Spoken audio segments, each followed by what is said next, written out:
안녕하십니까, 박건배입니다.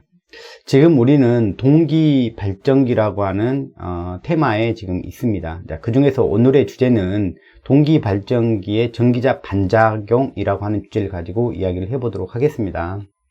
오늘은 이제 그 첫째 시간으로 이제 총 2강으로 제가 구성해서 강의를 해볼 거거든요. 이제 첫 번째 시간으로 도식에 의해서 전기자 반작용을 한번 설명하는 방법을 이 시간에 한번 해보도록 하고요. 다음 시간에는 등가 회로와 페이저들을 이용해 가지고 일반 지상부하, 그 다음에 일반 진상부하에서 전기자 반작용에 대해서 설명을 하도록 하겠습니다. 자, 본문으로 들어가 보도록 하겠습니다.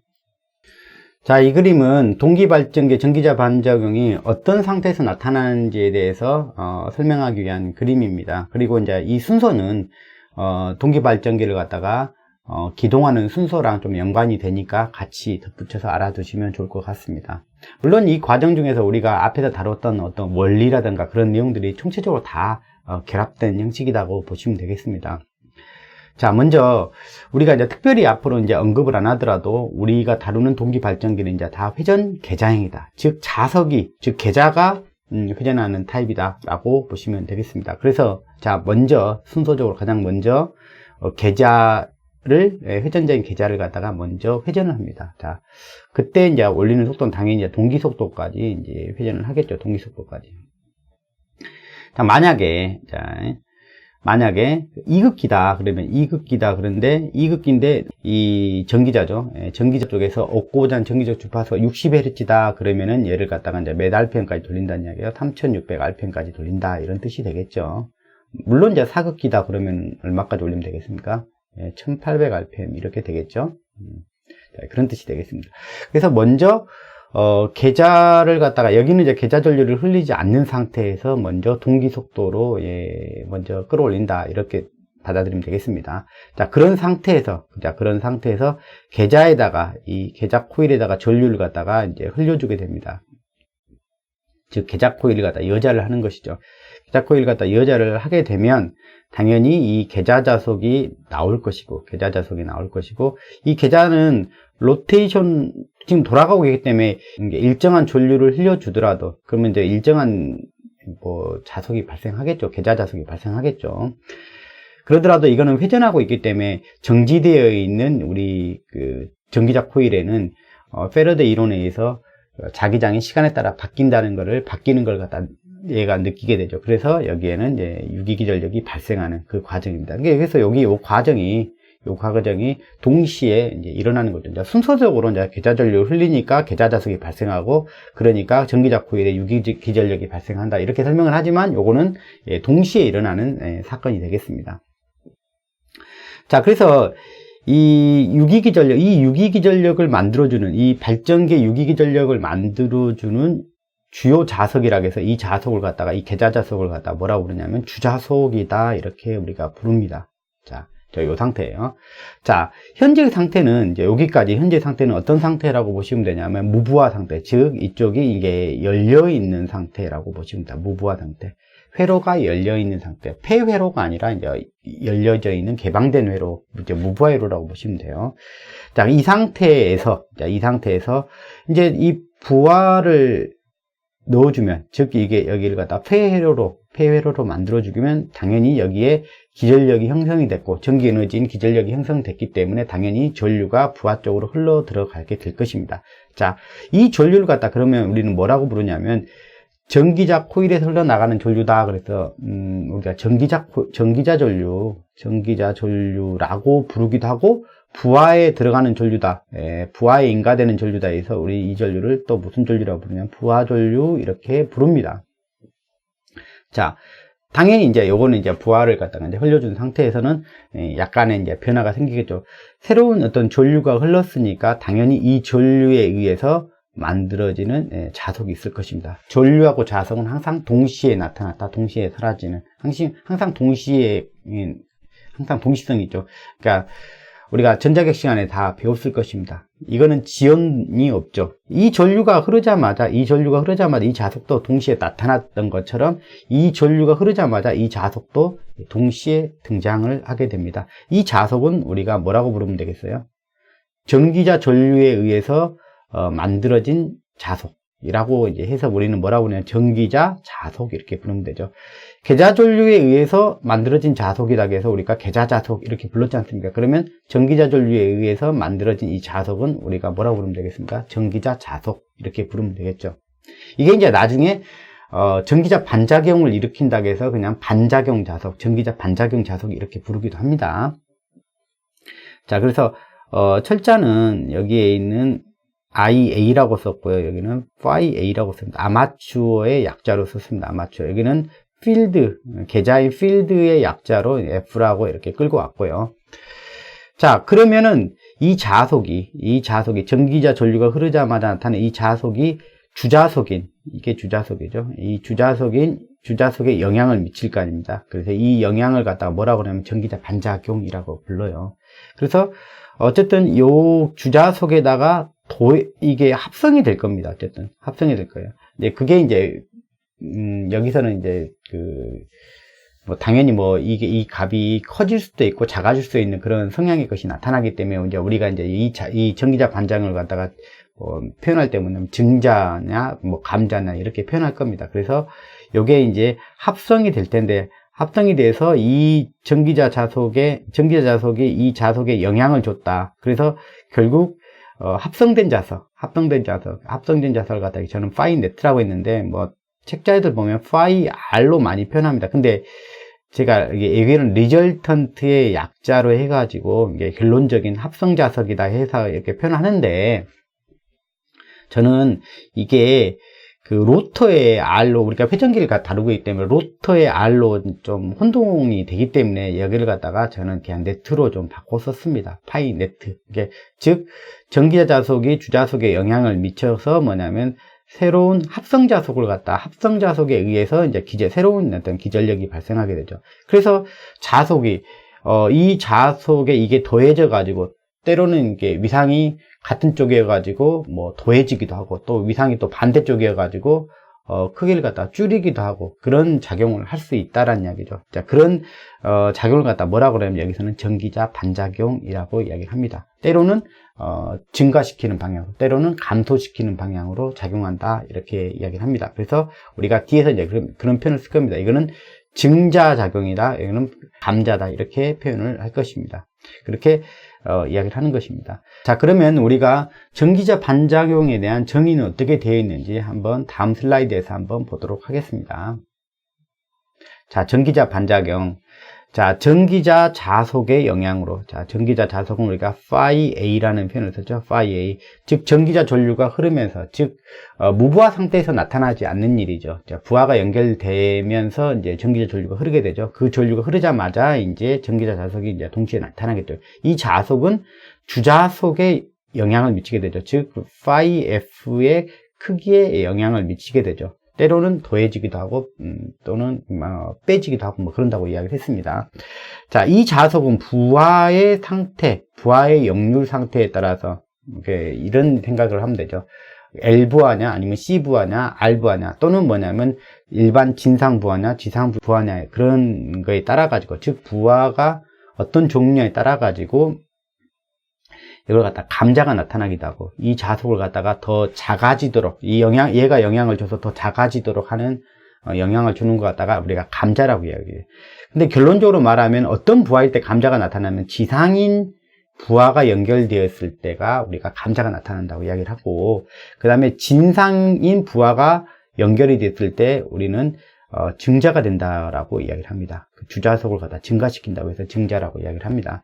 자, 이렇게 전기자 자속에 의해서 주자속에 영향을 주어, 주자속에 영향을 줬다는 것은 때로는 커지기도 하고 또는 작아지기도 하고, 이제 그 두 가지를 다 표현하는 겁니다. 그래서 결국 이 자속의 크기가, 주자속의 크기가 결국 전기자 자속의 크기에 영향을 받아서 작아지거나 커졌기 때문에 결국 여자 전압의 크기도 결국 바뀌게 되는 거죠. 또 커질 수도 있고 좀 작아질 수도 있고, 이런 것이죠. 이런 걸 갖다 뭐라고 부르냐면 전기자 반작용이라 이렇게 부릅니다. 그래서 이때 전기자 자속을 갖다 우리는 뭐라고 부르기도 한다고 그랬죠. 전기자 반작용 자속이다 라고 이렇게 부르기도 합니다. 자, 이게 이제 정의입니다.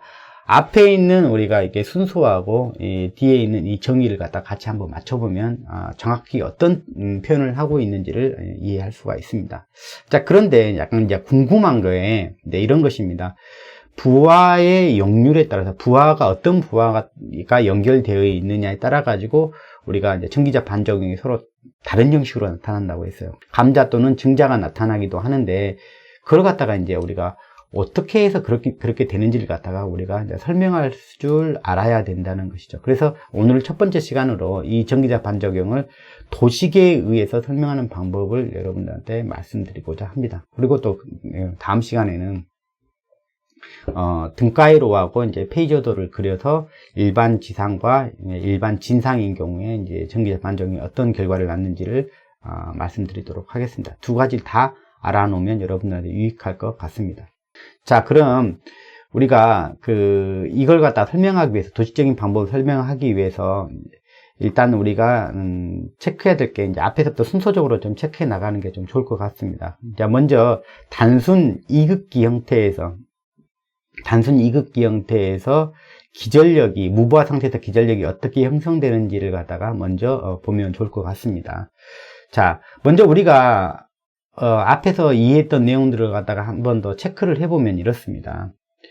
전기자 권선, 전기자에 나타나게 될 여자 전압이에요. 여자 전압. 뭐가 EF라는 표현을 썼죠.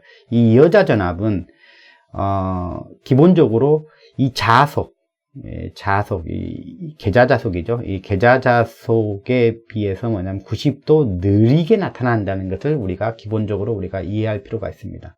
자, 유기기전력은 코일에서 나타나는, 이 전기자 코일에서 나타날 유기기전력은 계좌자속이죠. 계좌자속에 의해서 발생하는, 계좌자속이 이렇게 되는 거죠. 마이너스 DT분의, 써보면 DFIF죠.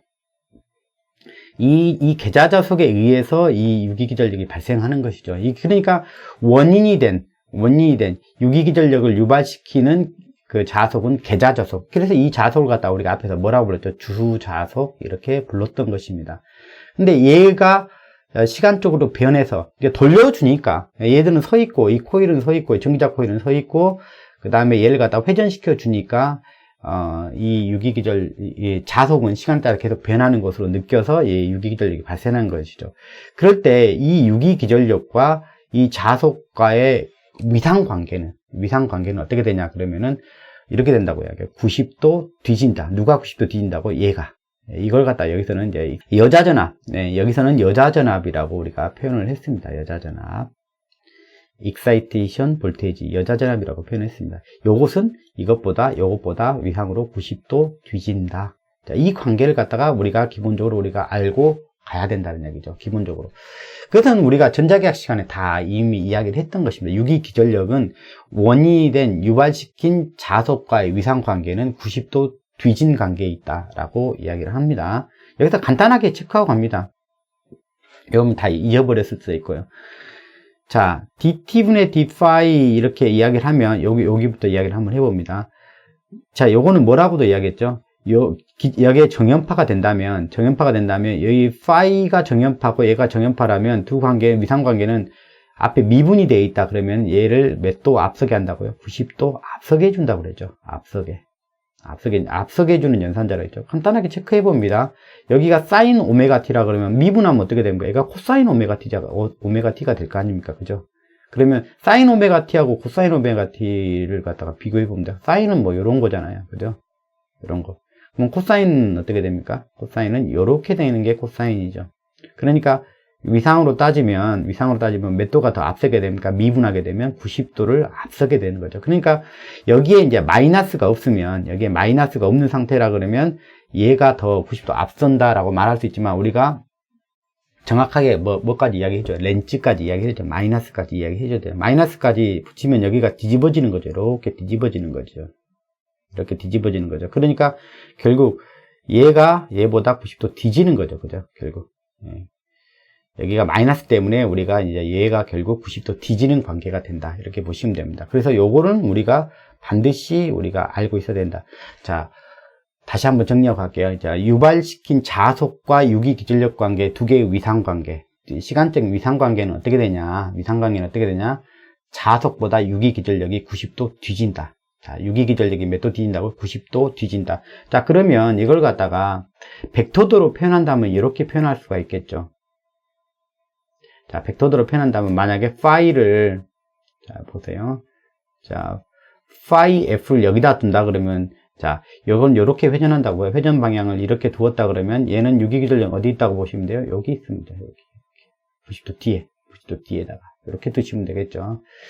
자, 이렇게 이해하시면 돼요. 그래서, 만약에 제가 이제 이렇게 그래서 A, B, C 상을 갖다 이렇게 제가 배치를 하고, 당연히 이렇게 회전을 시키니까 여기가 이제, 여기가 A상이면,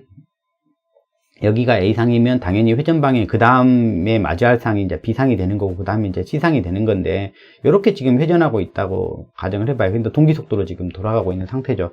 그럴 때, 이거는 이제 그 순간 찰나 이제 여기 그 계좌가 여기 존재할 때, 여기 위치할 때 계속 돌아갈 텐데, 이제 순간적으로 포착해 봤을 때, 여기에 있을 때, 여기 위치에 있을 때, 그러면 기전력은 어디에 있냐? 그러면 90도 뒤진. 이렇게 회전하고 있으니까 여기 앞에 있는 거 90도 뒤진 위치는 여기죠. 여기보다 90도 뒤진 위치가, 90도 뒤진 위치가 여기죠. 그래서 유기기전력은, 벡터로 나타내면 여기 있다. 얘가 여기 있을 땐 얘가 여기 있다. 그렇게 우리가 표시를 할 수 있을 것입니다. 자, 이거는 지금 무부하 상태에서 이제 이런 게 기본적인 상태를 이야기해 봤습니다. 자, 그러게 되면 유기기전력이 이렇게 될 텐데, 그러면 A, B, C 코일의 유기기전력의 무부하, 물론 지금 현재는 무부하 상태에서 보는 거예요. 예, 기전력의 방향 관계는 어떻게 될 것이냐, 그것을 한번 따져보도록 하겠습니다. 자, 요게 이제 이겁니다.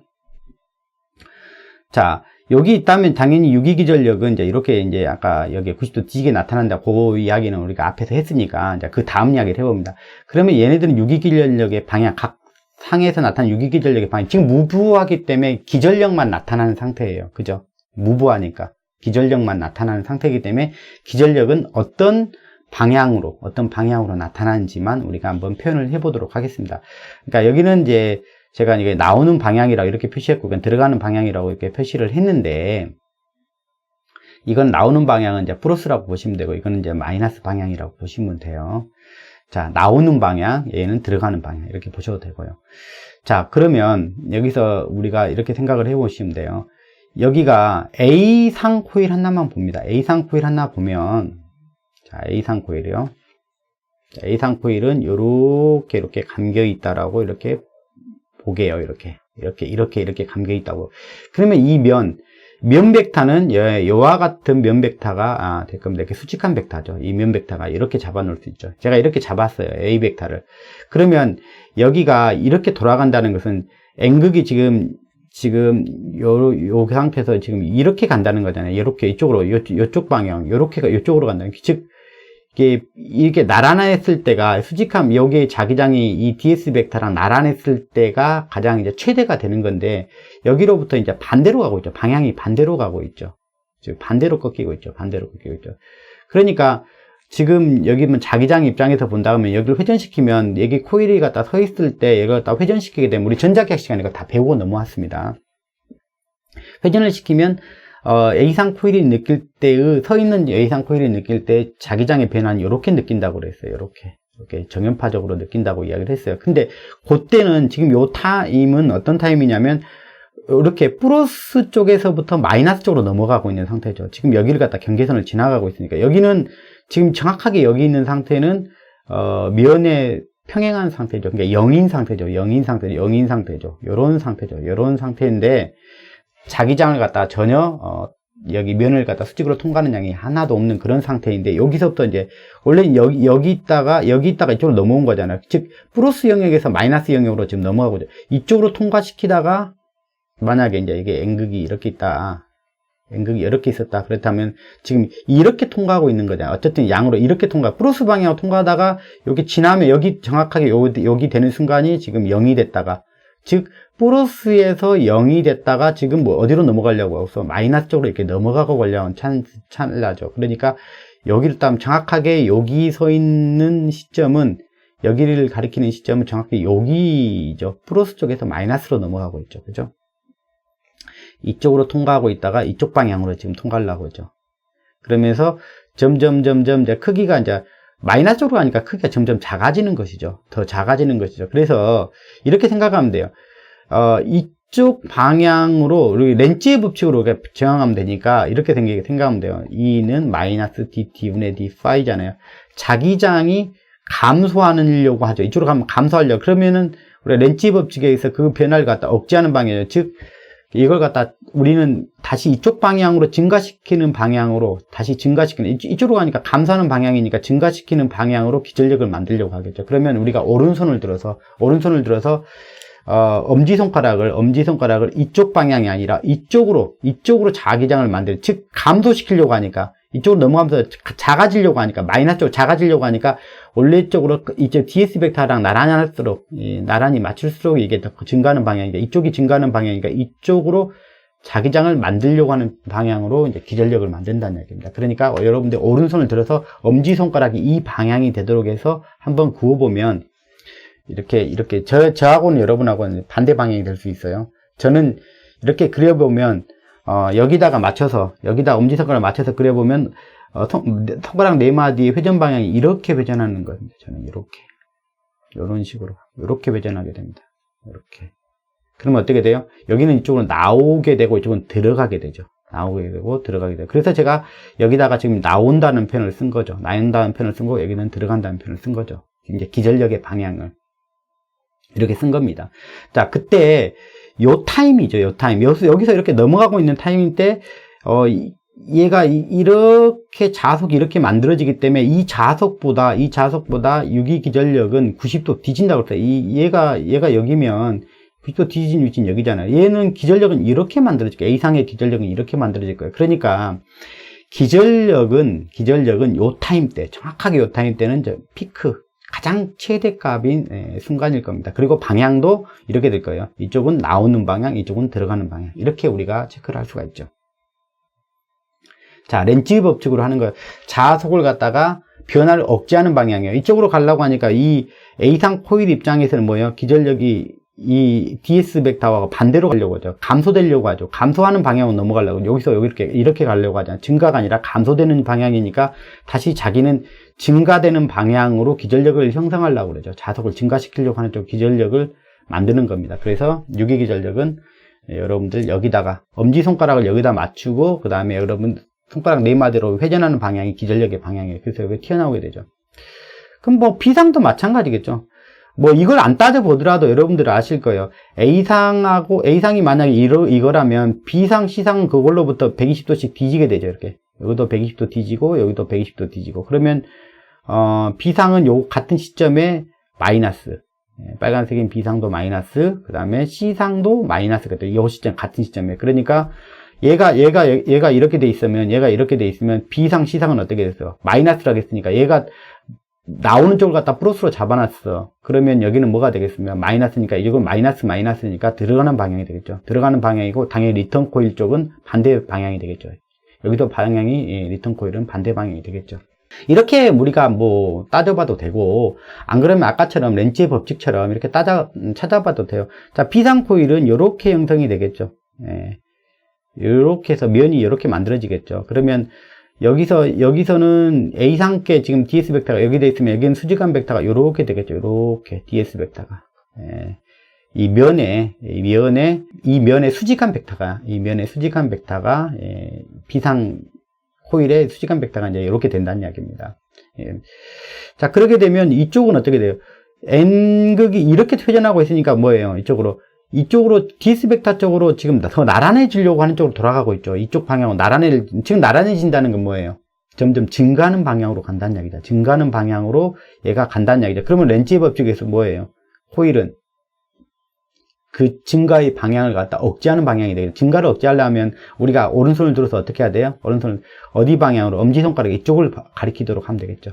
이렇게 가리키도록 하면 되겠죠. 그러면 엄지손가락을 위에 이쪽 방향을 두고 나서 그 다음에 손가락 4마디를 돌리면 저는 이렇게 돼요. 제 방향은 이렇게 돼요. 이렇게 손가락 4마디가 돌아가는 방향, 회전 방향은 이렇게 됩니다. 요런 회전 방향이 됩니다. 요런 회전 방향.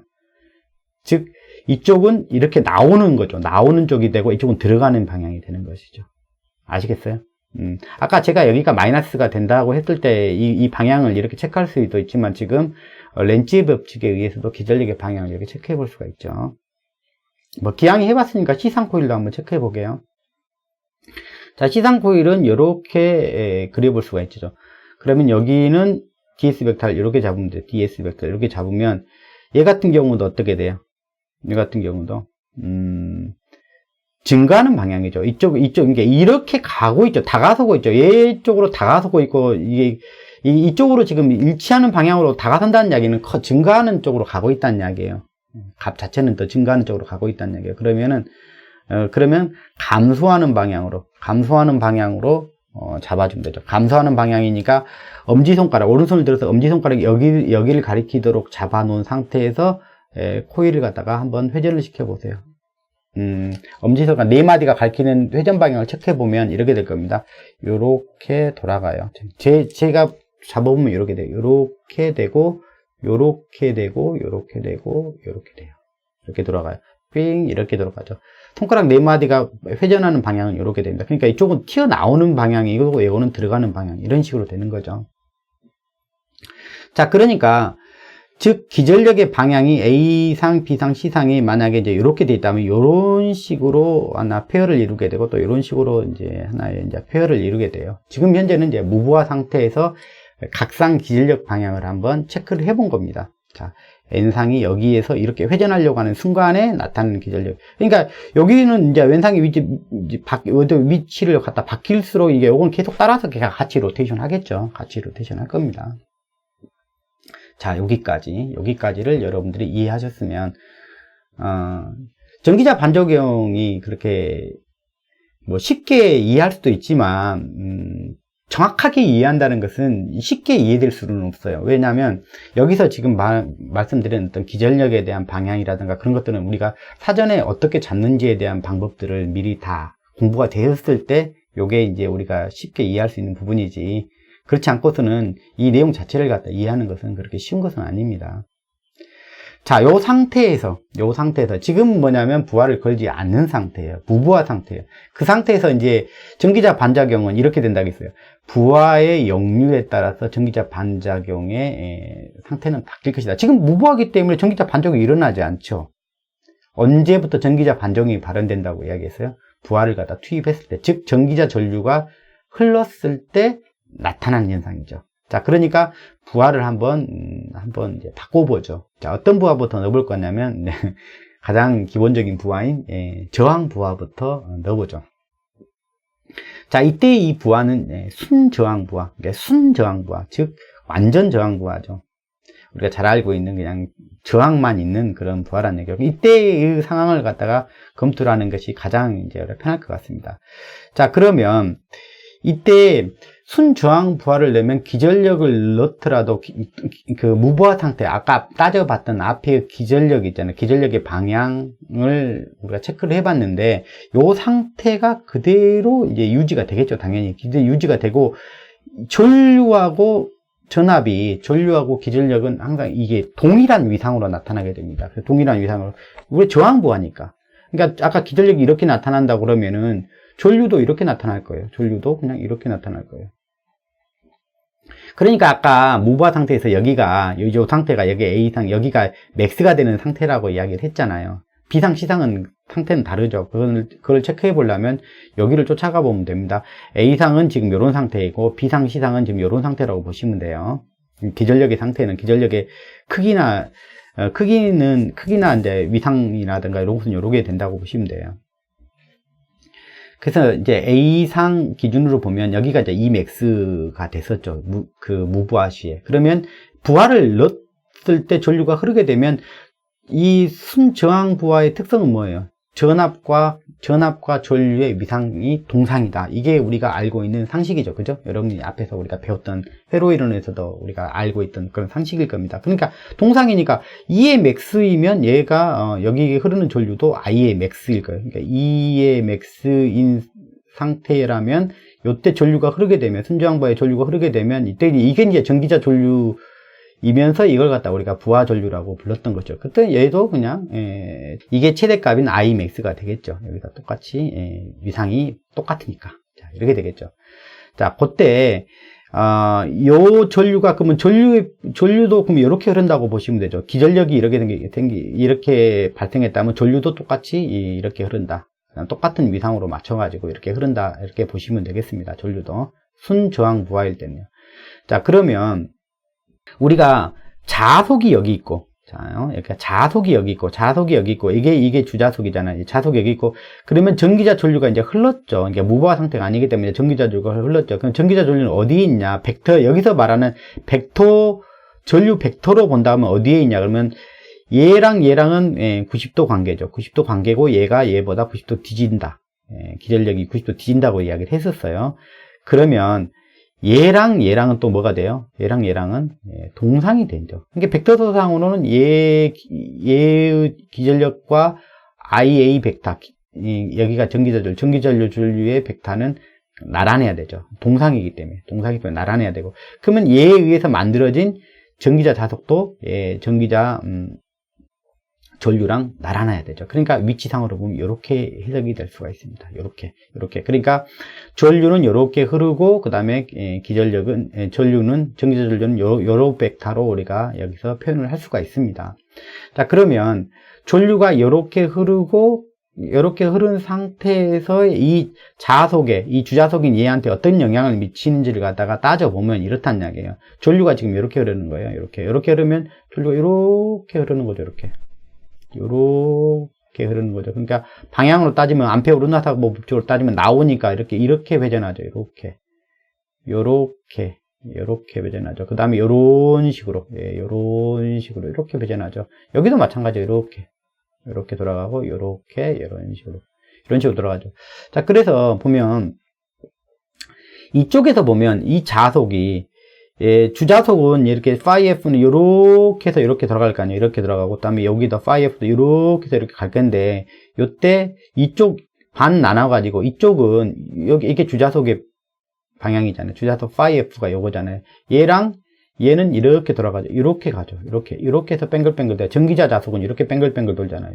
이렇게 뱅글뱅글 돌잖아요. 이런 식으로. 자, 그러다 보니까 이쪽 영역은 어떻게 돼요? 이쪽 영역은 주자속인 얘랑 전기자 자속인 얘가 어떻게 만나요? 서로 합해지는 방향이에요? 아니면 빼지는 방향이에요? 서로 빼지는 방향이죠. 그래서 이쪽은 뭐가 나타나냐면 이쪽 영역, 반 나눠서 이쪽 영역은 뭐가 나타나? 감자가 나타나죠. 감자. 자, 그 다음에 이쪽을 봐요. 주자속이 이렇게 해서 이렇게 돌아가죠. 이게 phi-f죠. 그러면 이게 전기자 자속은 이렇게 해서 이렇게 가죠. 전기자 자속은 이렇게 가고, 그죠? 그럼 여기서 이렇게 넓게 봐도 이렇게 돌죠. 이게 전기자 자속이죠. 전기자 자속이 이렇게 가고, 주자속은 이렇게 가죠. 자, 여기는 어떻게 돼요? 주자속과 전기자 자속이 같은 방향이 되죠. 주자속과 전기자 자속이 같은 방향이라는 것은 뭐예요? 합쳐진다는 이야기잖아요. 그죠? 자, 그래서 여기는 증자가 나타나요. 그러니까 이렇게 우리는 이야기를 해요. 순저항 부하를 우리가 걸었을 때는 어떤 전기자 반작용이 나타나냐 그러면은 이렇게 교차자화가 나타난다라고 이야기를 해요. 교차자화. 한쪽에서는 감자, 한쪽에서는 증자가 나타나는 교차자화라는 전기자 반작용이 나타난다라고 이야기를 합니다. 그리고 전기자 반작용 자속과 주자속 phi-f하고 이 관계를 보면 이 축상에서 보면은 이걸 갖다가 나중에는 뭐라 하면 이걸 직축이라고 이야기를 하거든요. 이걸 갖다 직축이라고 해서 이게 이제 메인축이 되는 거죠. 이 축과 90도 선상에 있다. 횡축에 여기를 갖다 직축이라고 말하면 우리가 되게 이걸 갖다 횡축이라고 부르거든요. 그래서 횡축에 존재한다 그래서 횡축 방작용 이렇게 부르기도 합니다. 횡축 반작용이라고 해서 이게 이 자석이 이렇게 벡터상에 이렇게 되는 거죠. 이렇게 합쳐지는 것이죠. 결론을 말씀드리면 순저항 부하인 경우는 전기자 반작용이 어떤 경향으로 나타나느냐 하면 때로는 증자가 나타나는 영역도 나타나고 그 다음에 감자가 나타나기도 하는 교차자화가 나타난다. 그리고 요거는 갖다가 뒤에 나타날 직축 방작용과의 어떤 차이를 갖다 두기 위해서 이걸 갖다 뭐라고 부르냐면 횡축 방작용이라고 부릅니다.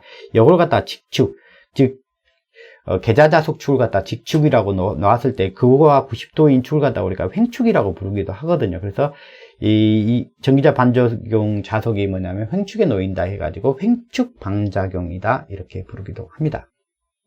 그러면 순정 부하일 때 그 전기자 자석이 만든 자석과 그 다음에 주자석과의 어떤 토크 관계도 우리가 조금 알았으면 좋겠습니다. 이것은 또 나중에 우리가 이해하는 부분에서 많은 도움이 될 부분이 있으니까 이것도 한번 미리 한번 체크를 해봅니다. 자, 고정자 폴과 그 다음에 고정자의 자석의 폴이란 이야기겠죠. 자석의 폴과 고정자 전류가 이제 흘러서, 즉 전기자죠. 고정자 여기서는 전기자죠. 전기자 전류가 만든 자석이죠. 자석적인 어떤 성분, 그렇기 때문에 어떤 N극, S극 그 폴을 나타내는 것이 되겠죠. 자, 이 폴과 그 다음에 이 로터의 폴 사이의 인터랙션은 어떻게 되느냐, 힘의 인터랙션은 어떻게 되느냐라는 걸 물어보는 거죠. 얘가 이제 계자죠, 계자. 즉 로타이면서 계자죠. 이게 로타이면서 계자죠. 얘는 N극, S극, 얘는 그 여자 장치에 의해 가지고 여기는 계자 전류 흘려주게 되면 당연히 이렇게 형성이 되겠죠. 이렇게 생성됐다고 가정을 했을 때, 아까 순저항발을 넣었을 때 이 전류 패턴은 이렇게 나왔죠. A, B, C, 여기는 뭐냐면 나오는 방향이 되고 여기는 갖다가 들어가는 방향이 됐죠. 그러다 보면 우리가 암페어 오름나사 법칙을 갖다 적용해 보면 자기장이 전류가 나오고 이쪽에 들어가다 그러면 이렇게 전류가 이렇게 회전하는 식이 되거든요. 이렇게 여기 들어갔다가 이렇게 나오는 식이 되거든요.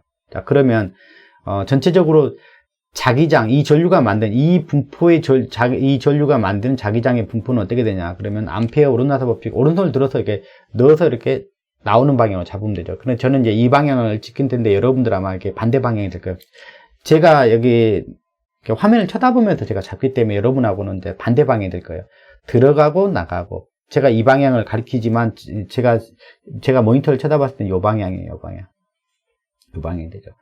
즉 이 로타의 폴은 N극, S극이 이렇게 되어 있다. 그러면 그 다음에 얘에 의해서 만들어진 전기자 폴이죠. 전기자 스테이터의 폴이죠. 전기자 폴은 이렇게 나타난다는 거죠. 이렇게 된다는 거죠.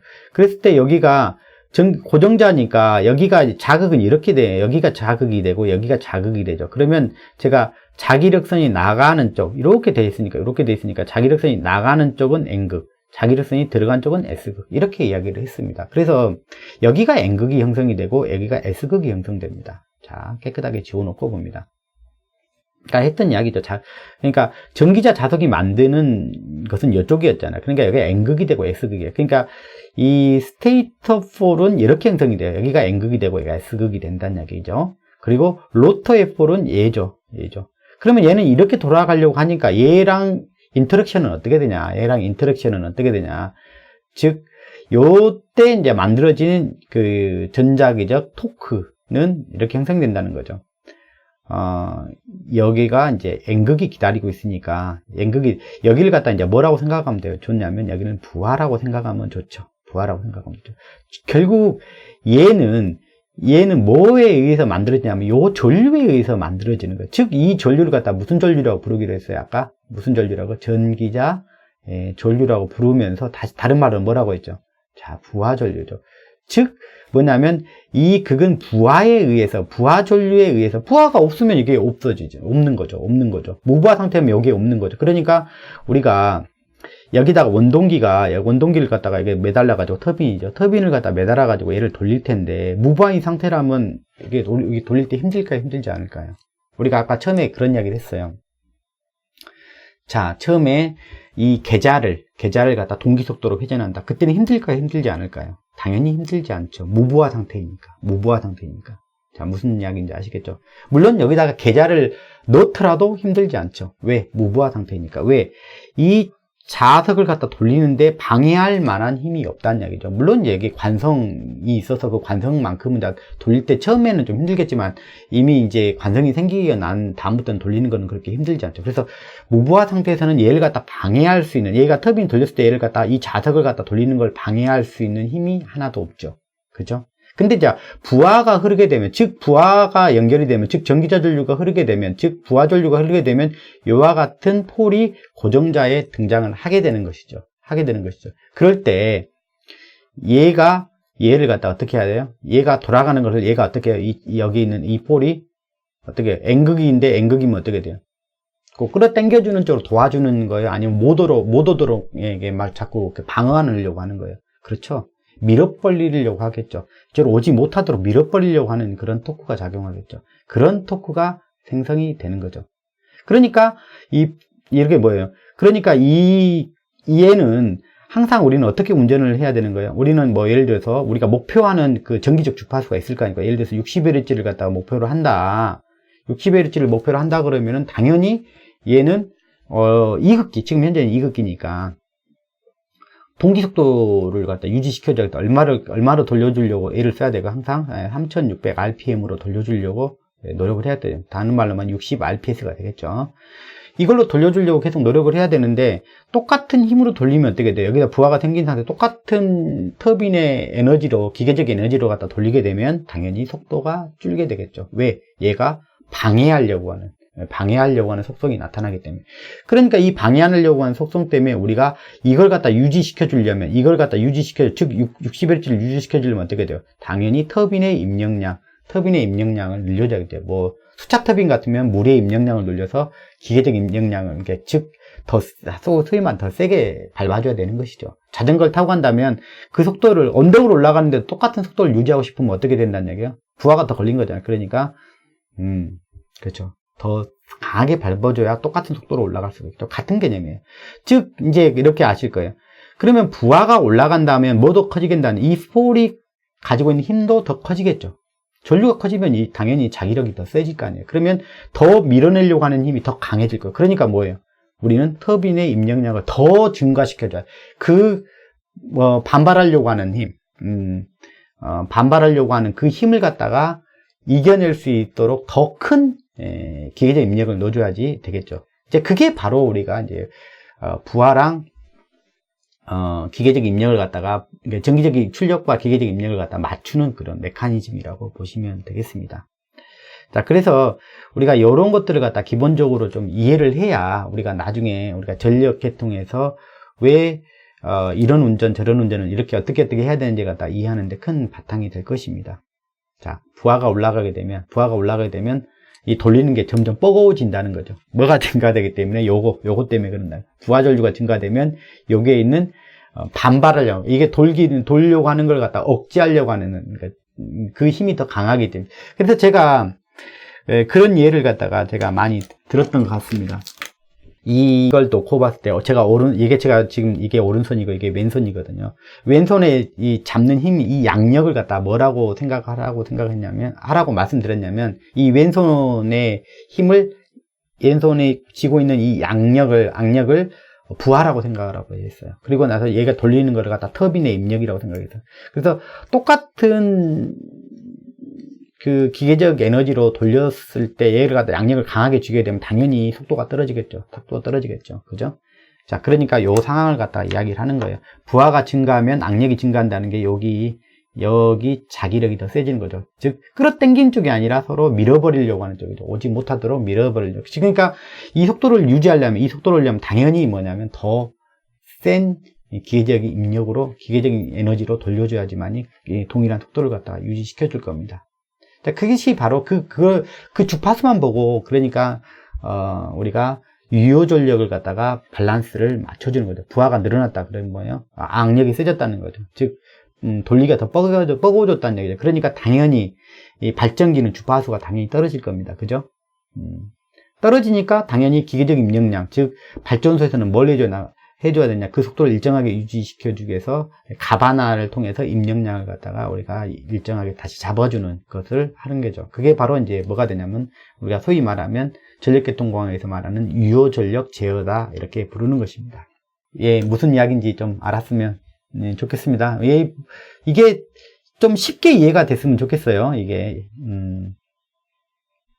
자, 그 다음에 뭐 순 인덕턴스 부하에서는 어떻게 될 것이냐라고 우리가 보시면 이렇게 보세요. 여기 전류 벡터는 그냥 그대로 두고요. 그냥 전류 벡터는 그냥 일정한 아까 그 상태로 그대로 여기다 맞춰 두고, 그러면 순 인덕턴스 부하다 그러면은 아까 얘를 갖다가 이제 여기다 그냥 고정시켜 놔 버렸어요. 전류 벡터를. 전류 벡터 여기다 고정시켜 놔 버리면 전기자속은 얘랑 이제 같으니까 이게 같은 방향으로 보시면 되고, 여기 보시면 돼요. 이게 회전 방향이 요렇게 되니까 순 인덕턴스 부하 같은 경우는 기전력과 이 전류하고의 관계를 보면 얘가 90도 늦죠. 우리가 지상전류, 90도 지상전류가 흐르게 되죠. 그래서 얘를 갖다가 이제 고정시켜 놓고 파악을 해보면, 전기자 전류를 갖다 여기다가 고정시켜 놓고 파악을 해보면, 그러면 부하가 순 인덕턴스 부하라고 나타내게 되면 얘보다 90도 뒤진 상태가 되기 때문에 기전력은 여기에 위치하게 됩니다. 그러면 기전력이 여기 있다라는 이야기는 그때의 계자의 위치는 어디에 되냐면 여기야 되죠. 얘보다 또 90도, 얘가 90도 또 뒤진 위치니까 얘보다 90도 앞선 위치에 있어야 되고, 계자의 위치는 여기 있다라고 보시면 되죠. 그러면 이렇게 나타놓고 파악을 해보면, 자, 보세요. 계자 자속이 지금 이 축에 있죠. 이 축을 갖다 뭐라고, 계자 자속의 축을 갖다 무슨 축이라고 그랬죠? 아까 직축이라는 표현을 썼잖아요. 그러면 전기자 자속이 이 축에 있죠. 이게 전기자 자속도 무슨 축에 있는 거예요? 직축에 존재하죠. 아까는 전기자 자속과 계자 자속이 이제 서로 다른 축에 있었죠. 하나는 얘를 직축으로 잡아놓으면 하나는 횡축, 즉 90도가 되는 위치에 있었죠.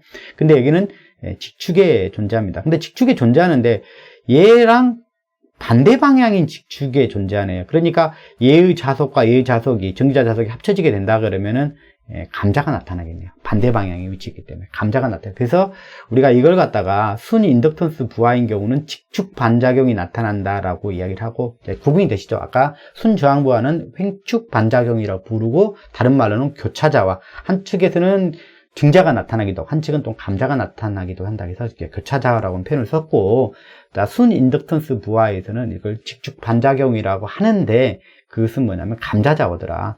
이 계자하고 계자자속과 전기자자속과는 반대 방향이기 때문에 얘가 합성되게 되면 얘를 갖다 거꾸로 이제 빠지게 되죠. 감자가 되는 거죠. 즉 기전력이, 즉 합성 기전력은 줄어드는 그런 결과를 낳게 되겠죠. 자, 그 다음에 순 커피시터 부하인 경우를 갖다가 이야기를 한번 해볼까 하는데요. 자, 동일하게 전기자 전류 벡터를 갖다가 일정하게 놓은 상태에서, 그렇게 되면 여기가 전기자 전류라 그러면은 기전력은 이것보다 90도 앞선 게 아니죠. 커피시터는 어떻게 돼야 됩니까? 이렇게 회전하니까 커피시터는 우리가 진상 전류가 흐른다라고 이야기를 하잖아요. 90도 앞선 전류, 진상 전류가 흐른다라고. 그러니까 전류가 이렇게 돼 있으니까 기전력은 지금 이렇게 회전하니까 여기 앞이니까 D가 되려면 기전력은 90도 뒤에 있어야 되겠죠. 그러니까 기전력은 90도 뒤에 있는 여기라고 보시면 되죠. 그러면 당연히 계자자속의 위치는 어디야 되냐면 얘보다 90도 앞선 위치니까 여기가 될 겁니다. 계자자속의 위치는 여기가 돼야 돼요. 이 기전력보다 90도 앞선 위치에 계자자속이 있어야 되죠. 그죠? 자, 그렇게 되면, 자, 이게 계자자속의 이 축을 갖다 우리가 직축이라고 이렇게 놓자고 이야기를 했죠. 그러면 여기를 갖다 직축이라고 놨기 때문에 여기 있는 전기자자속도 뭐냐면 똑같이 직축상에 존재를 합니다. 직축상에 존재합니다. 근데 아까 상황이 다르죠. 같은 직축에 놓여 있는데 계자자속의 방향과 전기자자속의 방향이 일치합니다. 그래서 뭐냐면 이 두 개가 합쳐지게 된다면, 합성이 된다 그러면 여기는 증자가 나타나게 될 겁니다. 그래서 이 반작용을 순 커피시터 부하가 있을 때 그 반작용은 직축 반작용이라고 부르고, 그 중에서 증자가 나타난다 해서 증자자와 이렇게 부르는 것입니다. 자, 이번 시간은 이제 동기 발전계 전기자 반작용에 대해서 이야기를 해봤는데요.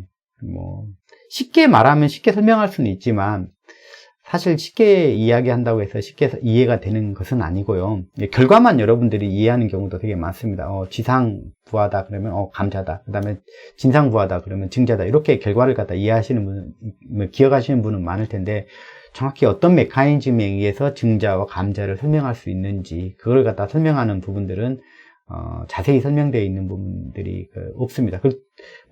설명되어 있긴 하지만 이게 이해하는 방식이 그렇게 쉽지는 않습니다. 그래서 우리가 아주 기초적인 앞에서 다루었던 전자계학 이론이 잘 되어 있으면 이걸 갖다 파악하는 데는 크게 어렵지 않을 것 같습니다. 자, 다음 시간에는